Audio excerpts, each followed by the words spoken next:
Thank you. So the next part of our program is really around state leadership pertaining to diversity, equity, and inclusion. So I have the privilege of introducing my friend, mentor, Tarlan Ahmadou, who is the director of the Division of Program at the Bureau of Employment Services at Maine Department of Labor.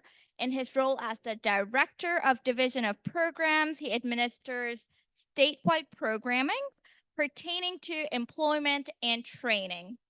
So a little bit about his background. So Charlin, before joining in his current position, served at the State Refugee Coordinator, overseeing the Office of New Refugee Services at the Catholic Charities. He joined that organization in 2003 as a volunteer and quickly was recognized as a true member, standing member, and became the case manager, slowly moved on to becoming the director, and was promoted to the state refugee coordinator position in 2017. So where does Tarlan come from, right? So Tarlan is is an Azerbaijani American immigrant who moved here in 2003 with his wife, and they have been calling Maine their home since then. They are part of the fabric of Maine, active members exploring topics of global immigration, migration, refugee settlement, workforce management. He is passionate about traveling. He calls himself a world traveler. So give it up for Tarlan as he has explored over 45 countries and is going to be helping us understand Maine. Thank you.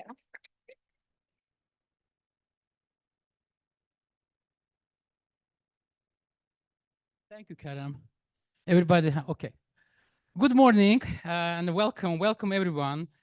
It's an unbelievable great day. I am so happy to see everyone here today. It's a real inclusion. It's real inclusion and belongings. It's my honor to have you here with incredible state leaders panel. As my friend Isha said, I'm Tarlan Ahmadov, and I work at the Maine Department of Labor at the Bureau of Employment Services.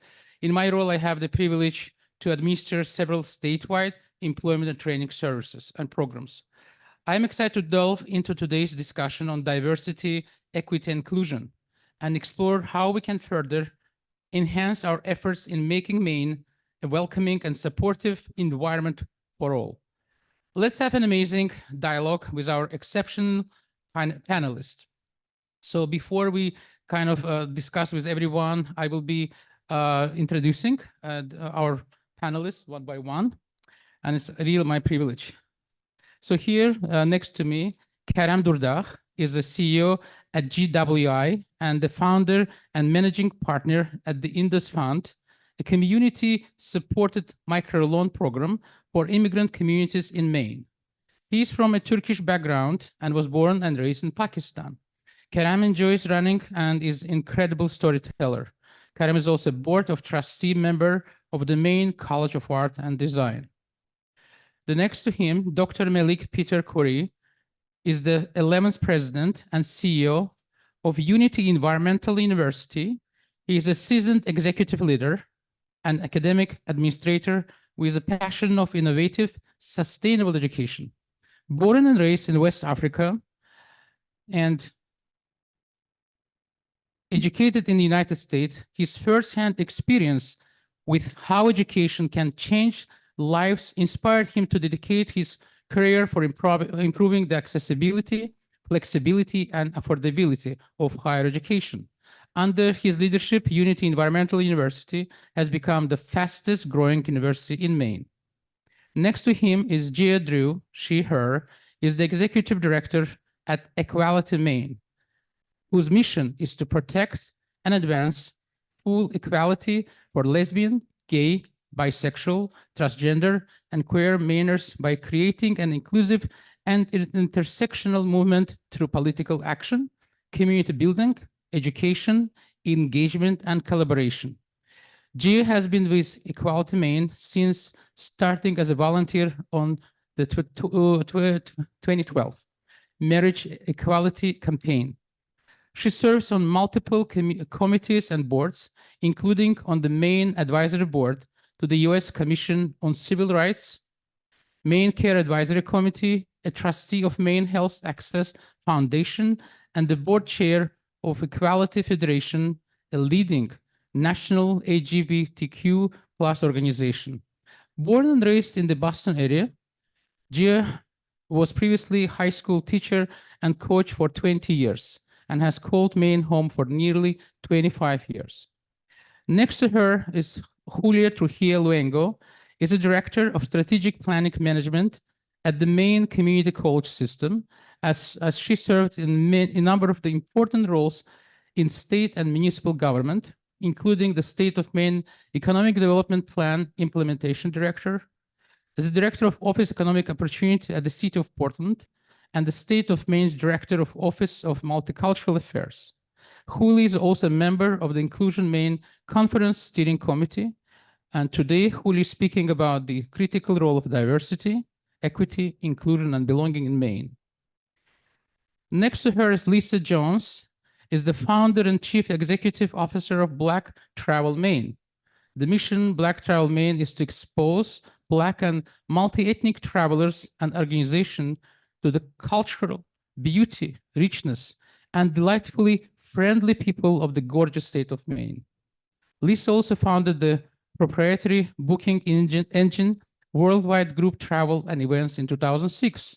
Her mission has always been to provide a unique blend of travel and event planning services for large and small travel groups. Please welcome our panelists. That was long. That was long. That was long. Hamza, thank you for your long bios. I hope it will be really interesting discussion, and we'll try to make it interactive. So we'll start with a few questions, and then we'll be on the floor. Somebody will have any questions. We'll try answer to them. So the first question for everyone who is here, this panel, despite some national backlash, DEI remains a priority of Maine, in Maine. Can you share personal or organizational reasons why championing DEI continues to be essentially your work? So.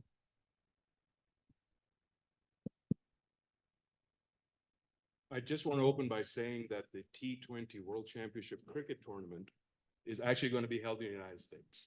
Good. There's a reason for this wonderful news, other than the fact that I'm a massive cricket fan and played cricket in the day. But that's actually an indication of the sea change that's happening in the country. When you have a sport that's enjoyed by very large non-US populations in the world actually coming to the US to play a sport that's not played here, shows how things are changing. So we should all take a deep breath and actually celebrate some of these small victories that become large victories over a generation. But in terms of the question, I do think it's important. I do think the place to start from is to understand and appreciate vocabulary. And what I mean by vocabulary is, for somebody like me, who's enormously blessed over the last 30 some odd years, when I'm in environments where I'm told to go home, why don't I wear a towel on my head? Or am I gonna fly planes into buildings? I just want to encourage everybody. The place to start is with vocabulary and understanding. So instead of asking me where I'm from, ask me about my family. Ask me about why I love The English Patient and Interstellar 2 as the two most prominent, best movies made in the last 25 years. Or why do I believe that Pearl Jam and Nirvana are the symbols of my youth? Or why Frank Sinatra will never, ever be overtaken by anybody. But I do think that's important, because racism is alive. And I think it is our obligation, moral, financial, ethical, and social, of realizing that and changing the vocabulary that we talk to. And that's by conversation. So DEI efforts it's good to have a label, it's good to have an effort, but at the end of the day, it's a conversation.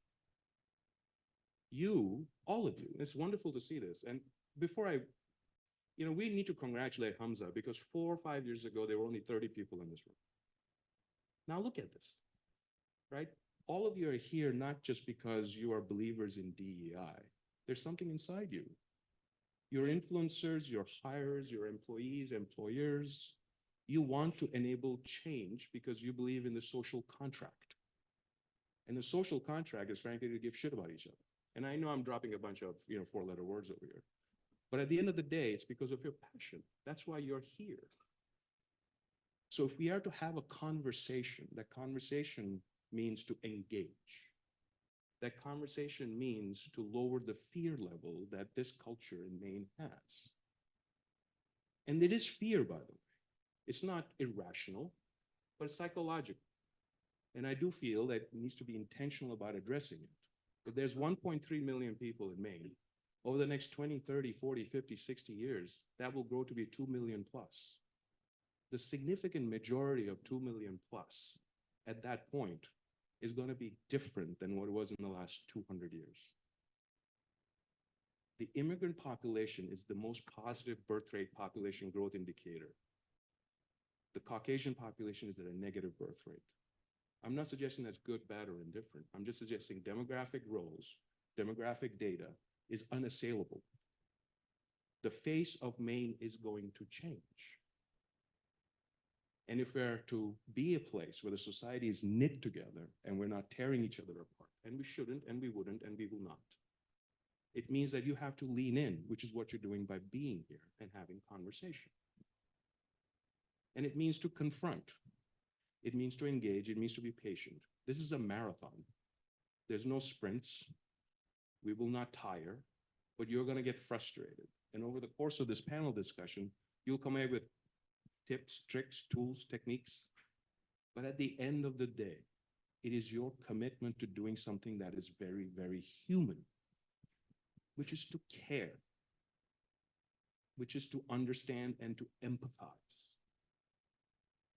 Your stories or your generational stories are no different than mine or the ones that I belong to from the last. In the 90s, when I was part of the population of 7 million international students that landed at JFK International Airport, and that's our Ellis Island. Really. If you look at the data from 1890 to 1950, there were 52 million Americans that were processed through Ellis Island that came from somewhere else. There was another 7 to 10 million from the 80s to the early aughts. And it will stay the same. The history of this country is built on migration. And so you are here not just because you feel that you have to be here. You are here because you're part of society. And so you will converse, you will grow, you will engage, and you will include. So my exhortation to you is, don't just get caught up in the DEI label per se. That's good, that's a reference point. But certainly get caught up with the passion that you have to include human beings as part of your day-to-day existence. Whether it's your economic involvement, social involvement, financial, moral, ethical, especially in today's world. Especially in today's world. So we have to be fearless about it. So that's what I would say in that first question. Thank you. No, you have yours. Something. What he said.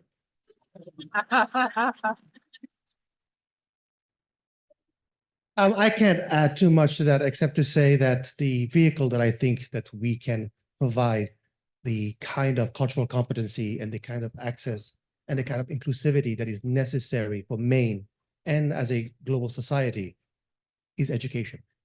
I think there is power in making sure that a population of students and communities do not have access to affordable education. There is power in ignorance. And I think while the conversation today is about DEI, I think that in order to be inclusive, in order to make sure that you understand people's culture, understanding something is not accepting it, but understanding something makes you able to have that conversation we have to consider what is the space in which we can provide. The gentleman before us said he does not like the word new Mainers.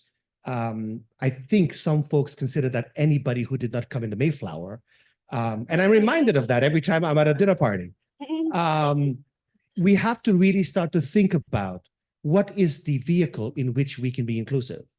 And it doesn't mean what I sometimes see, which are political statements. I think the partisan politics in any conversation stops the conversation at its tracks.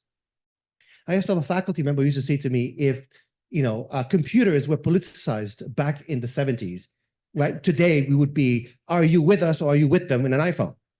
And the idea is that when we politicize something, when we create labels, when we create fake approaches to solutions, we stop the conversation from happening because are you with us or are you with them? I have to say that we have to be uncomfortable, and we have to understand that the tapestry of inclusivity and diversity includes everyone. It is very important for me. When I came to Maine as an immigrant, I was lucky that I landed in Fort Kent, Maine, and the St. John Valley. And I had never, ever met a more welcoming group in my entire life. And I've been all over the country since then, and I've never met a more welcoming group. But if you think about it, why were they so welcome? They were curious. So I had to learn very early on that there is a fundamental difference between bigotry and ignorance. So assume good intent. Try to understand.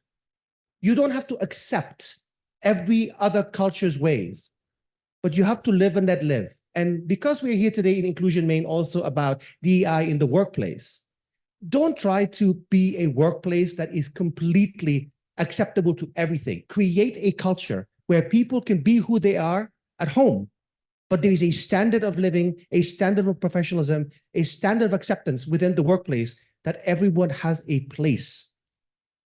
Because sometimes we let our fear of seeming like we are bigots, our fear of not understanding, our fear of not asking a question, stop us from making some of the best friends in the world and some of the best employees in the world. Because it is really boring when everybody looks like me, talks like me, and thinks like me. But we also have to create a standard and a culture that is inclusive but respectful. Thank you. Thank you. We continue with Gia. Thank you. I was thinking a little bit about the invisibility of LGBTQ plus people in the workplace specifically. And maybe you know this or maybe you don't know this fact, but nearly 50% of all LGBTQ people are not out at work. And that number really hasn't changed much. And the current attacks and pushback on DEI are very real in many parts of the country where LGBTQ people do not feel safe to talk about who they are, who they love, who they go on picnics with, who their child may be if they're trans, or maybe their aunt or uncle, or maybe they have two moms. And that's a horrible thing. It's a horrible thing for our communities, for our state of Maine, for business. Now I'm a little bit older, I'm in my late 50s, and I grew up in a time and a place where I learned how to hide who I was, because that's the way I was going to survive this world. And according to the latest study, about 8% of adults in the United States say they're LGBTQ, and that is gradually going up. And that's a really wonderful thing. We want to celebrate that. But the number of Gen Zs who say they're LGBTQ are 20%, 1 in 5. And we talk about teenagers, 25% of teenagers. And what I'm thinking about is how do we make sure that everybody gets to be themselves all day, not just when they go home, but all day, at work, after work, throughout. And we're not there yet at all. And so when we talk about where do LGBTQ people fit in this conversation, LGBTQ people splash over to all our communities. There are LGBTQ people part of the fabric of every community in Maine. Yet many of us are invisible. You may not know us walking down the street that we're LGBTQ. And so when I think about DEI and why it's still so important, is that I know the Gen Z generation and teenagers today aren't going to stay invisible. They're not going to tolerate it. And they're not going to work anywhere where they can't be themselves. I think that's why it's really important.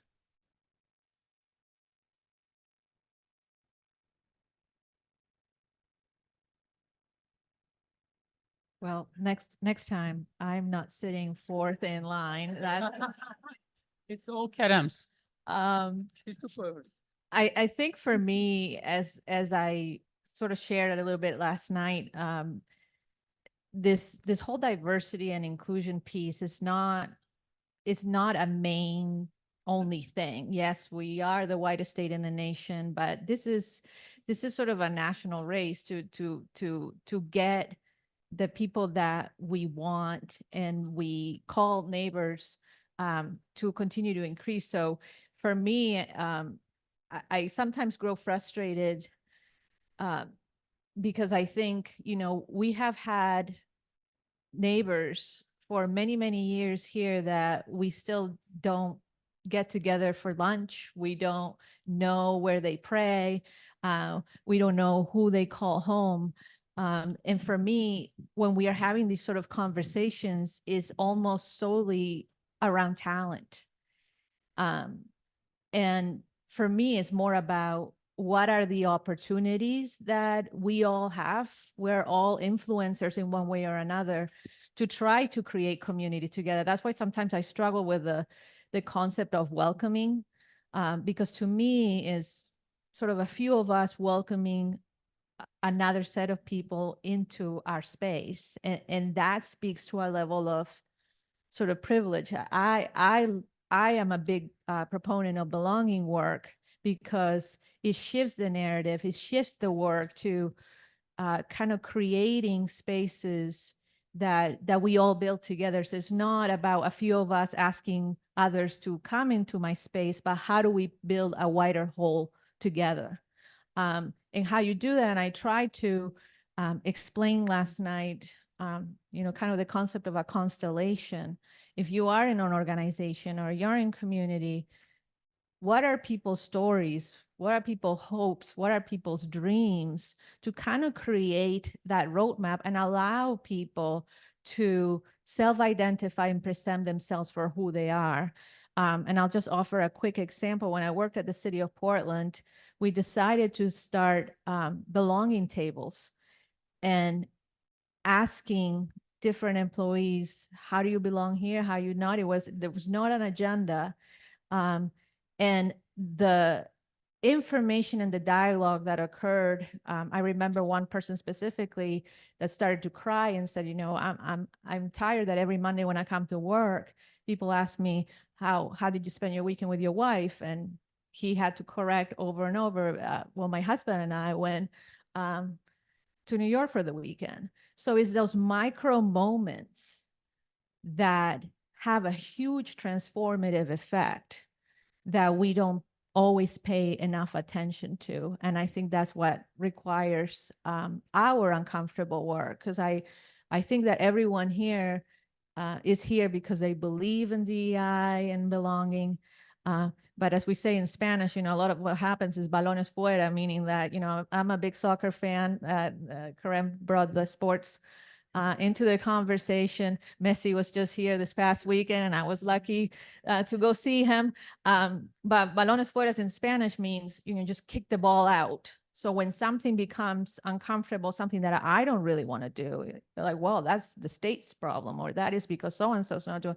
And it's just the self-accountability and the accountability as an organization that is really going to be moving the needle. And then lastly, I'll say, I think last night I shared some statistics. This past in 2022, our population grew, and it grew because 61% of this total growth was because of our non-white, non-Hispanic population, almost 7% because our Black African-American population, and almost 7% because of our Hispanic population. So if you're not have friends, they're not in your workspace, they're not in your own circles, you should be asking why.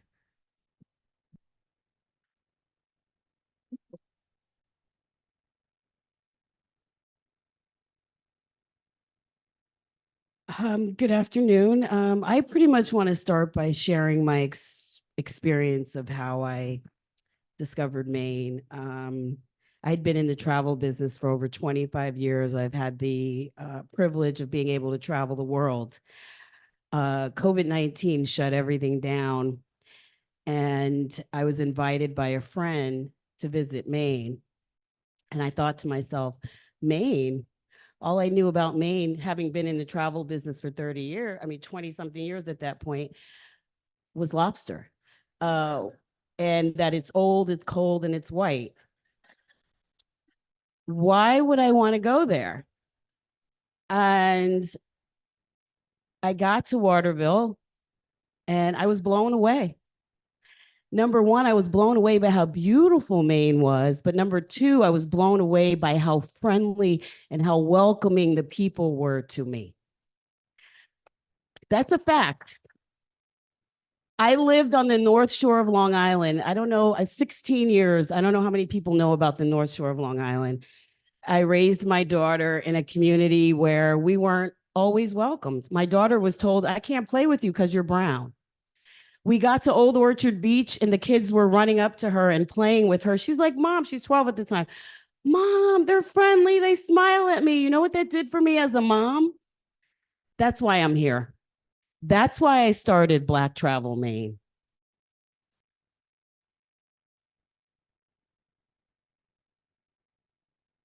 I wanted more people that looked like me to experience what I did. I started traveling all over Maine. Me and my daughter would get in our car and we would drive to these little towns, and people were so welcoming and so friendly. So all I did was start a page on Facebook wanting to share this information with the world and other people who looked like me. And when other people who looked like me started to respond with, I didn't think Maine was safe. I didn't think Maine was welcoming. That's a problem. And I sought after trying to change that narrative. Then a journalist reached out to me and wanted to interview me. And her response was, she was from Maine, or she was writing articles about Maine. And she said to me, Maine for Black people? You guys actually do those types of activities, outdoor rec? I looked at her, I was like, oh my God. Where did you hear that? We don't ski, we don't hike, we don't work out, we don't do, what makes you, I don't know who. So I went after this mission on both sides. So I saw on both sides. And so it's my mission. Inclusivity is what drives me, and showing the beauty and the culture and the people of Maine is what we're doing with Black Travel Maine. But not only, let's take away the social piece of this. Let's talk about the economic impact. I quickly learned as a businesswoman, because I'm all about business, 9 out of 10 visitors to Maine are white. I learned this statistic from the Maine's Conference on Tourism last year. Then I started digging into how much money Black and Brown spend traveling domestically. It's in the billions. I've found several research studies that show between 130 and 600 billion. Can you imagine if Maine just had a fraction of that? So for me, it's also about the economic impact for the state and driving new visitors and driving new economic and driving people to the state during the off season where the state really does need that. Our first tour, our second tour happened in January, and it was in the middle of a storm. And to see how these people from DC and Atlanta and all these faraway places were spending money all over Maine on a weekend that was flooded. It just made me feel good to also get an email from Gary Goodrich, the owner at Replanova Farm, to say the day that we visited, we increased his sales by 50%. So it's also about economic impact. So I'm here to tell you that, Black Travel Maine is here to stay. I'm really excited about the work we're doing, and thank you for having me as part of this panel.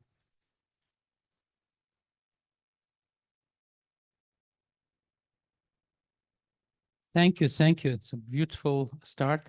It's continuing from this morning from our speakers. They're talking about this, important DEI discussion. The next question will be about, with Maine growing diversity, many are seeking ways to enhance inclusion in their workplace and communities. Can you provide us with some tips on how to be intentional about including people at your work and in the community? Julia. Well, I think as I said earlier, and I think all of us have been speaking about this throughout the conference, I think authenticity is just so key, and getting proximate to people, to our humanity, to another definition of belonging is really paying attention to what makes each other unique. I don't really use a lot of times the term difference because I'm being compared with somebody else, and I am unique. There's only one Julia in the state of Maine that is who I am. But also it's also about what we shared. So it's both things, and highlighting both of those elements is very important. I think last year I spoke a little bit that sometimes, I mean, at least I feel as a person with a different culture that I'm invited to conversations, discussions, groups at the workplace when it's like a multicultural potluck. And I'm a great cook. I love to eat, but I also know friends of mine who can't really smell food from home because it reminds them of home. It makes them sad. It's not something they want to be associated with. So I think really kind of diversifying the opportunities and really getting to know who people are, again, what their dreams are, what their hopes are, what their stories are, really brings you together. And it's not only so much about, say, DEI, and I think Adila says this a lot, is like, what is your culture of inclusion of your organization, period? I mean, take the race, ethnicity, language, culture, everything else piece out. Are your employees engaging in an authentic way? Is it tied to your values? At the community college, for example, now we're really trying to tie our values to our three pillars, our students, our employers, and our people who will really make our impact every day. And how are we speaking of common culture, not only strategy across all those three things? So I think trying to make those moments of authenticity happen, and making sure that what I've noticed in DEI across the years is that is either a group of people who are really passionate about DEI, who know everything about DEI, like myself, or is the other side of the spectrum is maybe somebody who would like to learn more, but they're not participating in these sort of committees and groups because they're afraid that they're going to say the wrong thing.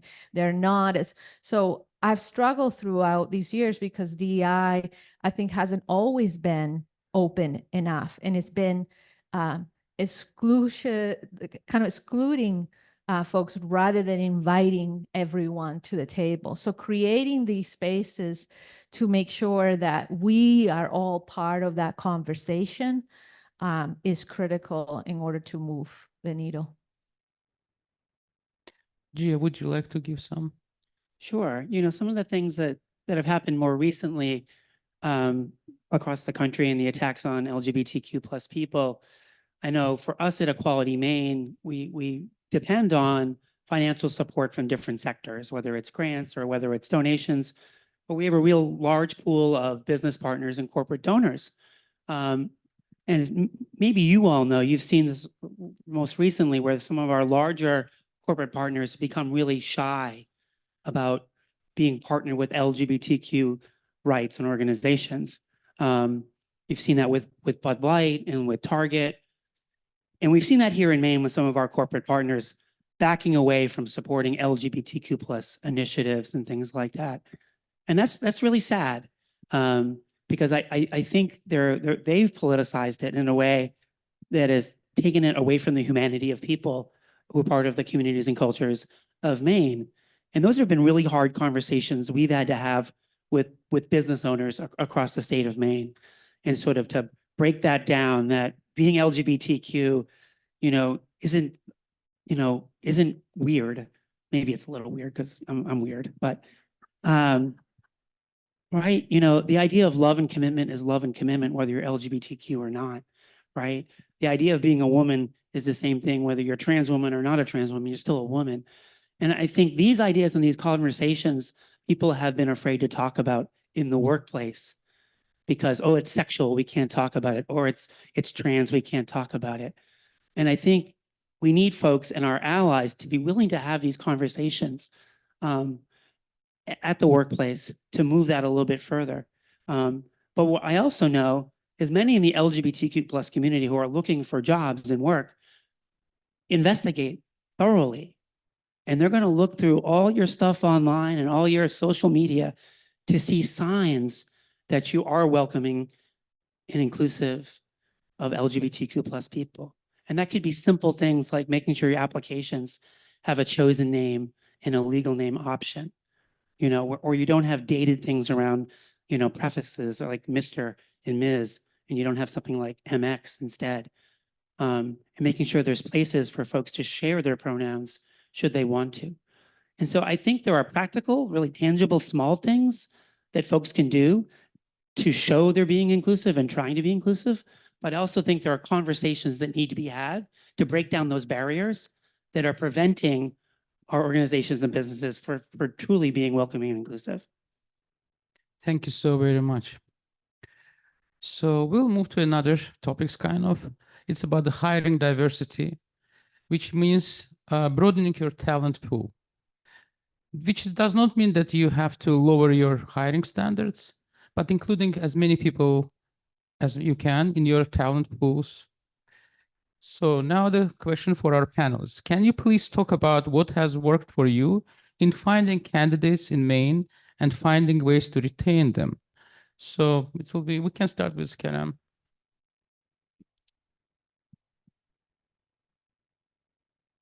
So I think one of the secret sauces, other than intentionality, which obviously all of you carry, do not discount intentionality. Intentionality is your dilithium chamber core fuel. Shout out to Star Trek fans. By the way, sidebar note, when I was growing in Pakistan, single channel, controlled by the dictatorial authoritarian masters, Star Trek was one of the few shows that they showed all the way from the beginning, from the William Shatner days. So I grew up on that, thinking, oh my God, what a wonderful world it will be in like the next couple of 100 years. And that's why I want to go to the United States. Now I'm here. But I think the secret sauce, it's one of the secret sauces, is seek partnerships and collaborations. They exist in the state of Maine. The thing about partnerships and collaborations is it reduces your stress level, it increases the conversation quotient, and it spreads your impact.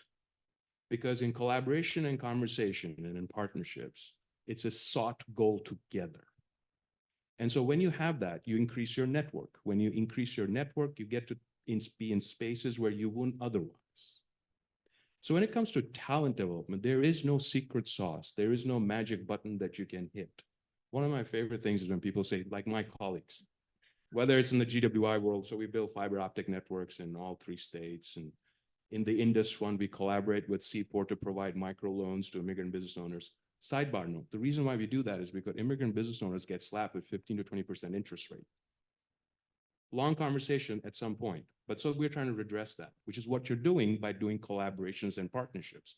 You are redressing things that led to marginalization or to redlining. And so the talent pool development question is very much like that. The last 25, 30, 40, 50 years in this country has gone to developing talent pools that are just for white Caucasian males.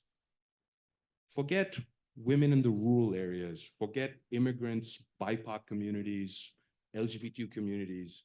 Talent pool has gone into that massive bucket known as white Caucasian males. So put a shoulder into it. Seek collaborations. So for example, where to start? Pick up the phone and talk to the good folks at Prosperity Maine. Seriously. Do it. Do it. Call Claude and have a coffee with them. Just talk it, chat it. Call the Immigrant Welcome Center. Call Faisal Khan at Greater Portland Immigrant Welcome Center and say, how can I help you and how can you help me? Call Mufalo at the Maine Human Rights Coalition. There's over 150 organizations that provide services to the broader immigrant community in the entire state of Maine. He happens to be also in one of them. So talk to Tarwin. Now, the thing about collaborations and partnerships is you're going to find problems, but you're also going to find solutions together. The solutions take years to put into place. So you may say, okay, and I talked to Claude, I talked to Faisal, I talked to Tarlin, we're trying to figure this thing out. But remember, a pipeline is a pipeline. Go all the way back to the source. Our kids, what's happening in the high school systems? What's happening in the VOTEX? What's happening in the community colleges? What's happening at Unity? What's happening at USM? What's happening at UMO?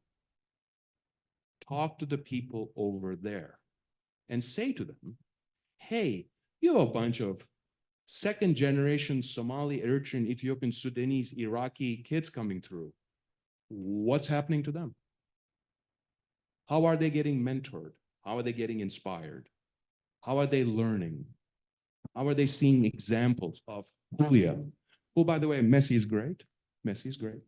But I'm just saying he's great. But there are others who are coming behind. Others are Turkish soccer fan over here. So go back to the source, ask the hard questions, and then they will say, wow, it's interesting. So you're saying that you want to help me channel kids through. The K to 12 and beyond is our future.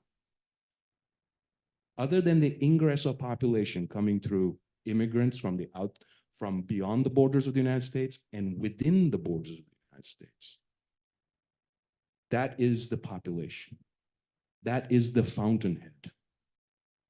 And we've lost a massive opportunity in the last 20 years. Doesn't mean we have to keep on losing that. But just imagine for a minute, if it's 9% positive birth rate today, positive birth rate within these marginalized communities, and we capture that as part of our commitment to our kids, to not just find jobs, by the way, to create jobs, to help them create their own companies, so that if they can create their own companies, you're going to have compatriots to talk to and participate in workforce dev. Just think about the lever on that. Workforce dev is not just 1, 2, 5, 10. Workforce dev is generational. So if you, me, us do the right workforce dev, we're going to create generational wealth in communities that have had none for the last 250 years. So now you have power. With power comes the ability to do good things. When you do good things, now you're in the marathon, long distance running. You breathe, you get into rhythm, the world starts to make sense. So workforce dev is a system-wide effort that you need to participate in by putting a shoulder into it. So when you make those calls, understand and appreciate the fact you are starting a journey. It really is a journey. And at the end of the day, you then make the decision of what you want to do. There's nobody else that's going to do it for us. None. We have to do it. And at the end of the day, in 20, 30 years, we should be able to say, wow. So when the construction industry, and I'm sure we have colleagues here from the construction industry, the construction industry is one of the largest employers in the state of Maine. Largest. That is not going to end because we're going to be constructing and constructing and constructing. But one of the largest pools of workforce dev in the construction industry is just white Caucasian male. How do we change that? You make the call. How do I change it? How do I start with the kids? How do I get women involved? How do we get marginalized communities involved? Demand, gently, diplomatically, forcefully, kindly, empathetically, but demand. And demand your involvement. Say, I want to be involved. What do I do? Do I hire and mentor the first kid? Do I find a competitor and say, why don't you hire them? Here is a resume. Take a look. Don't throw in the trash because you can't pronounce the name. Or you looked at a qualification, it's from the University of Tanzania. Don't throw in the trash because they actually have a pretty decent program and a lot of good engineering disciplines. Or if you find a colleague and you say, so you have a master's degree in physics, why are you changing bed sheets at the motel? Come, I'm going to take you. I want to talk. Your hand is the key. That means there's no separation between you and all the other human beings in workforce staff. If you have a website, make it multilingual. If you have a form that's 55 pages long, make it 2. Seriously, make it 2. Okay? If somebody calls you with, not the crisp British accent from Bridgerton, that's okay. That's okay. You will still understand each other, right? If that's the first employee from these marginalized communities you're going to have and you're afraid how people are going to look, well, don't be. Don't be afraid. You will create the environment. I trust you, you will, because by the time you've done that, you've talked to a whole bunch of people saying, okay, this is what you have to do. So my imploration to you is step in. Put that foot forward, put the shoulder in, and step in and make the calls. So You're a great player in the cricket. Thank you. Yes. Okay. Yeah, I would like to have a few words from Dr. Malik. I think, to play on Kareem's approach of you have to step in, sometimes what ends up happening is we also look at what are very simple ways we can do that. I'm a small organization. I can't change the world. I don't know how to recruit somebody who maybe talks like me a little bit. I've had one of those Bridgerton moments too. But here are some things to think about. Right now, we as a nation have really never evolved our thinking about workforce development outside of a very, very traditional educational model that was brought over from medieval Europe, where we take the best and the brightest, and we want I don't know why they call it an acceptance rate. They should call it a denial rate, where we send out press releases about how proud we are about everybody we denied access to, but we care about education and access, and not give those people even a chance to fail on their own or have an opportunity to succeed. And then we say, oh, they could not get that alternative loan. Oh, shucks, at least my acceptance rate and my retention rate is high. We are so focused on data that doesn't matter in creating a multicultural workforce to help Maine and this nation, that we are sitting in our offices and saying, oh, there is no qualified workforce. We confuse an accent with not speaking English. We say, if you can't go to a 4-year school and sit in the dorm and play Nintendo and call that hands-on learning, then somehow your degree is worth less. Our own workplaces say, if you don't have the exact skill, somehow you are not able to do the job. So let's think about some very pragmatic ways.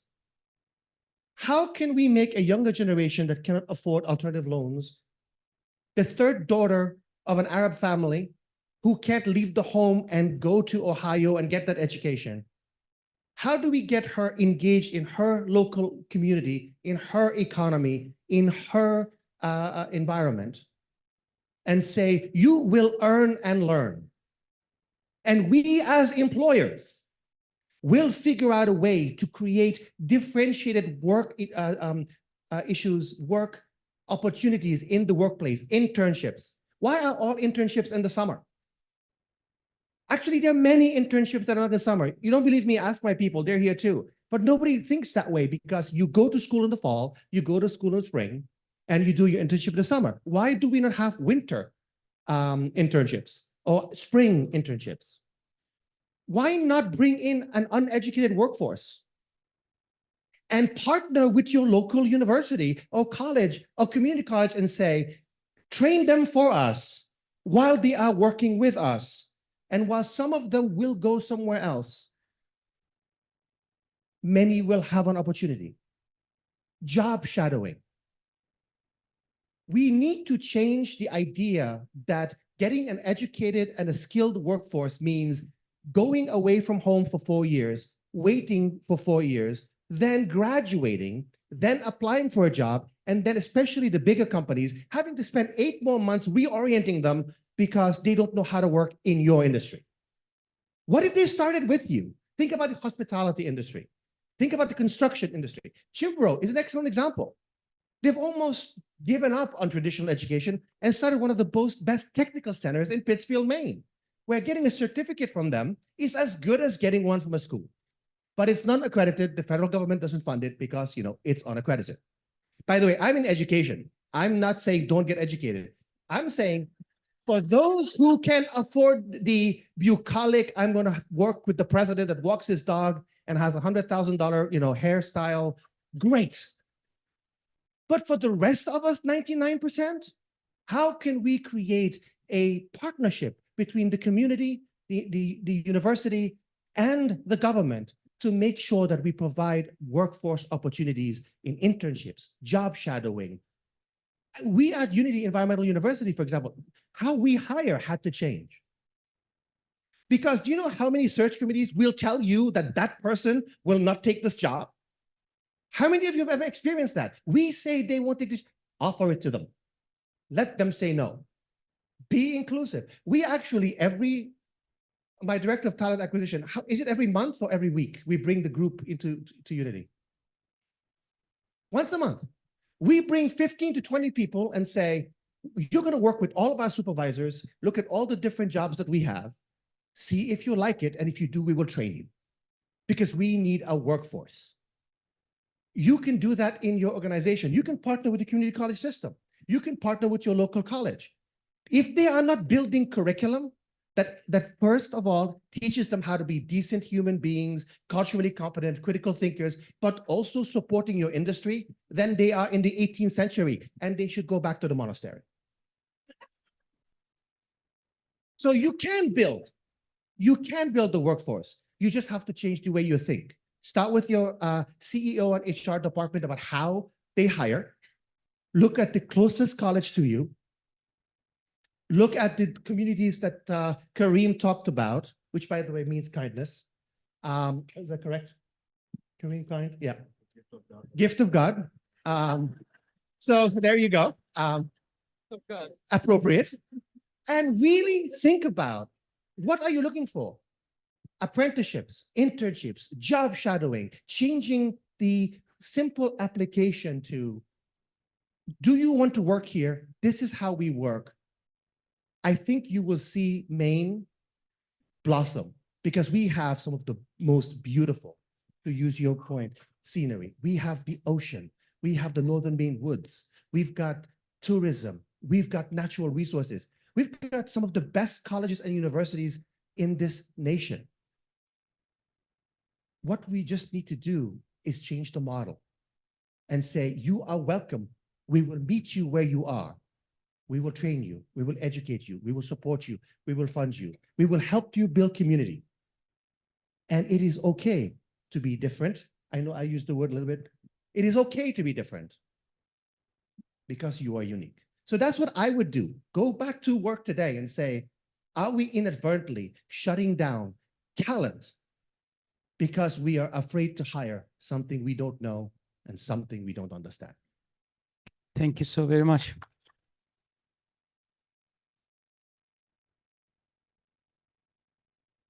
I hope it's not boring, right? So the next questions will be about our branding, and especially for employers in Maine. The branding and marketing is really important. And so I would like to ask questions from Lisa and Julia about that. So what should our branding and employment marketing materials include to bring and keep people in Maine, especially those from diverse backgrounds? And we have only 2 minutes or 3 minutes. Okay. I'll be I want to quick. give also- What I'm finding here, as far as branding, is authentic branding.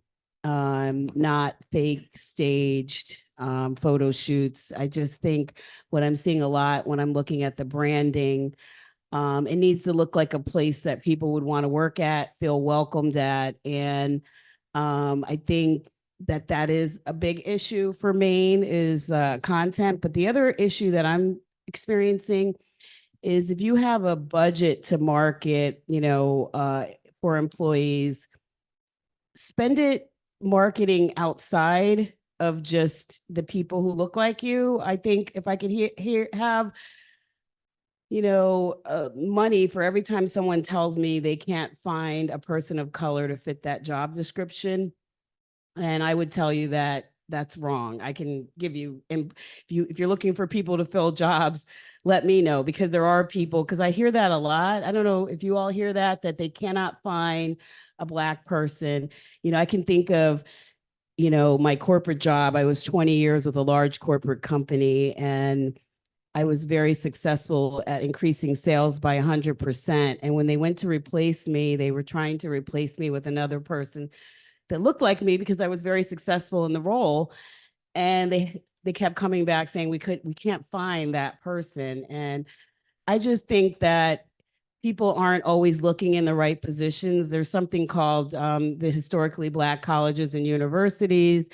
There's all kinds of pools of employment, people looking for jobs online. There's so many ways to find qualified people that would be interested in relocating and moving to Maine. And so I challenge all of you to really, before you say you can't find anybody of color to fit that job, is to really think outside of you. You may not find it in your immediate network, but you can find it if you really are looking. And so that's all I want to say. And let the branding of your, I wanted to also talk about when I first started in my corporate job 20 years, 30 years ago, I didn't always feel like I belonged. I was always the one minority on the job my whole life, in my schools, everything. But in employment, it's a sense of belonging. I can even remember, getting married and, the smallest things, buying gifts for someone in the office. I was given a Fry Daddy one year, and my colleague was given a beautiful set of china. So just to put that in perspective, how did that make me feel? So did I feel like I belonged? I gave the Fry Daddy back. I mean, that's how I responded to it. But just think about those kinds of things when you engage with people you work with. Thank you.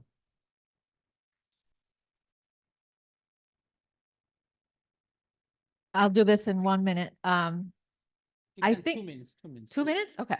I thought it was one for each. I think we're not telling our collective story. I'm a believer that this whole white estate of the nation and the demographic winter that we've been talking about for 1,000 years, it needs to quiet down, and we need to start highlighting the stories that many of us are part of in a very authentic way. I think in 2021, we were 7th in the nation in talent attraction. In 2022, we were 11th. And if our population, and 61% of our population, is growing in our racial and ethnic diversity, that's a story we need to be saying a lot louder than we are, all collectively and in our own individual organizations. I think where I sit at the community college system, I call ourselves opportunity busters. Like we can really transform people's lives by really being mindful about how we're telling our stories in an authentic way, moving away from stereotypes. And like I said, stereotypes is not that they're untrue, is that they're incomplete. So how do we disrupt the narrative and begin telling each other stories as Maine stories, which is something that we have not done enough of. Thank you. Anybody who wants to add, or shall we just go to the next? Okay. The last question, it's about, can you give us one strategy or policy every organization should be implementing to attract and retain people from diverse backgrounds? We can start with Karen. 1 minute. Less than one because we want Q&A from the audience. Yes, we do. Hire one. Thank you. Train your current employees that having a diverse population in your organization is something that you celebrate, but it's also hard, and stop hiding from it. Thank you. You know, I run a small nonprofit, and this is my second year as the director, and I've learned quite a lot, and never having run a business before. And one of the things I've learned most is being willing to make mistakes and to fail. And I think when we talk about being authentic, I think what that really means is being really making a mistake and taking a chance and even saying the wrong thing. And that's especially true when you're trying to engage and being diverse, is you're willing to go out, take chances and take risks and learn from those mistakes. Thank you. I think for me is ask people who they are. Don't put people in boxes that make you feel comfortable, but really allow the opportunity in a safe and open way to let people tell you who they are. Thank you. And I would say network and collaborate with people, just not with the people that look like you, but to network and collaborate with people outside of and I think that's what I see the most in Maine is, you know, people willing to look outside of their immediate. Thank you. Thank you so very much.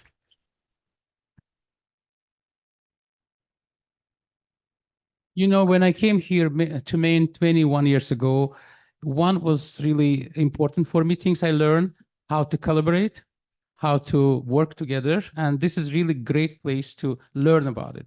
So Maine is known for being so inclusive in terms of collaboration between organizations and doing a lot of work together.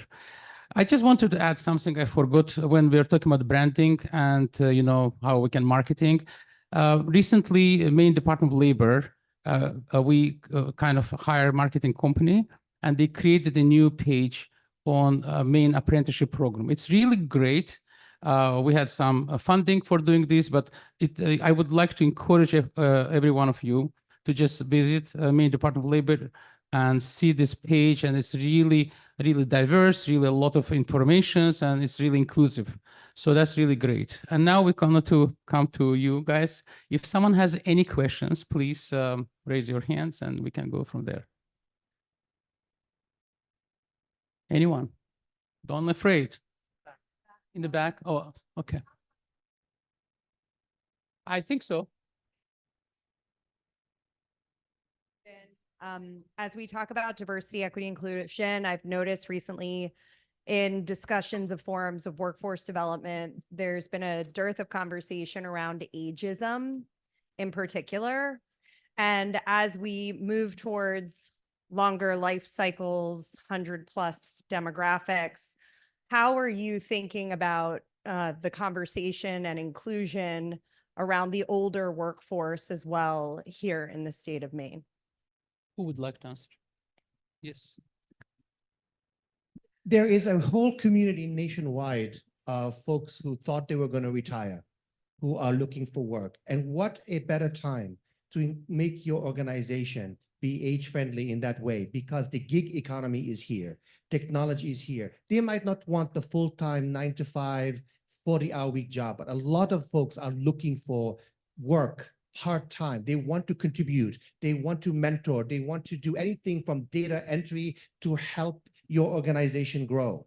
There are ways to create positions that allow for a retired human being to be part of your company, and it's not an all or nothing. How many of us are thinking of how the gig economy concept, the independence concept, technology can allow us to use the wisdom, experience, and knowledge of that population, and not say, if you can't do 9-to-5, 40 hours a week, somehow we don't need you or we don't want you. Start there. And I think you can make a really big difference with that community who's looking to contribute, but sometimes at a lesser scale. Thank you. Anybody else from the? Okay. Other questions, please?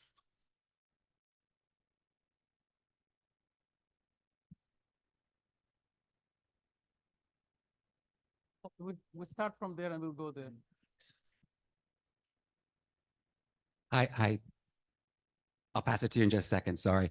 Hi, my name is Mark Basir. I'm actually at the Portland Museum of Art, and a lot of the cultural organizations and colleges and universities we've seen in the last few days are also under a lot of pressure moving forth with DEI, or in the museum world, we say DEAI, including accessibility and sustainability.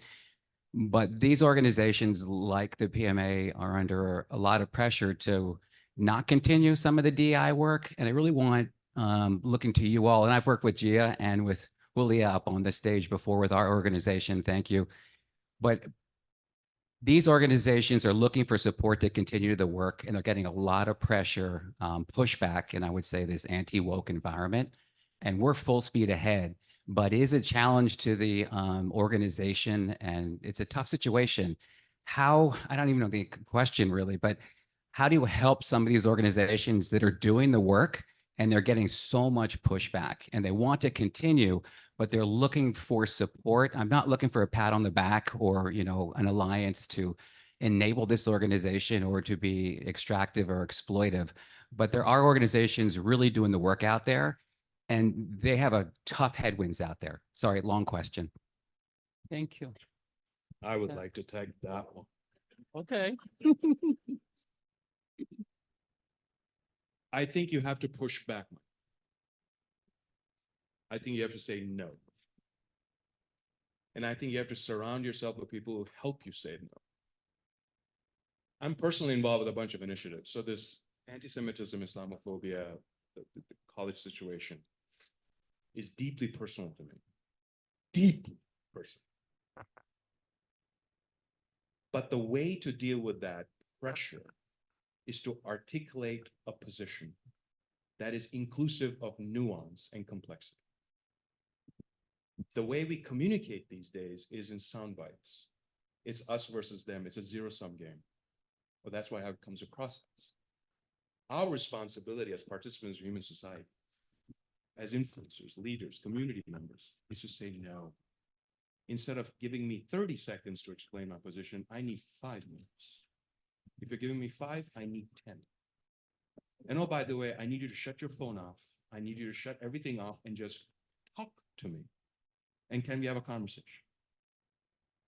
Because I truly, truly, truly believe that this anti-woke environment has certain ingredients that are more fundamental in nature of trying to understand each other.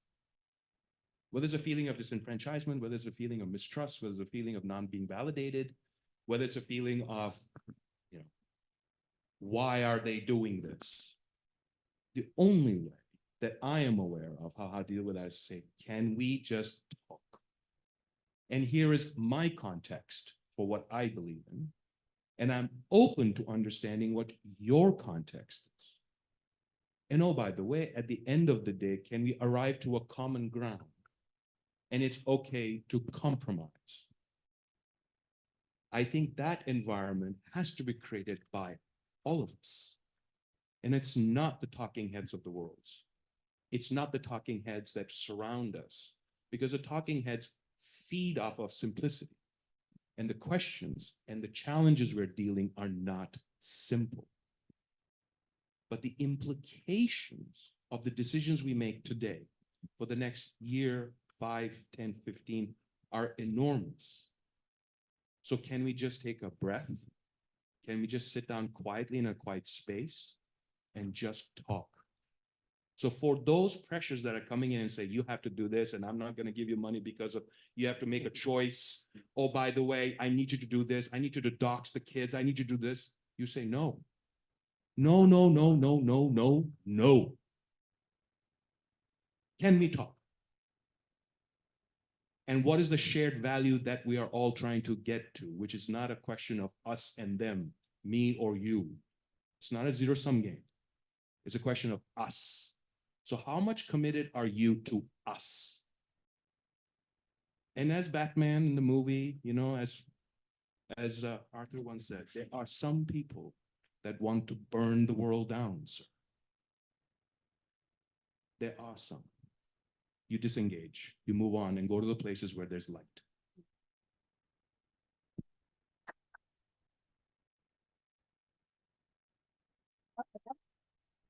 I did want to add something to Mark's point.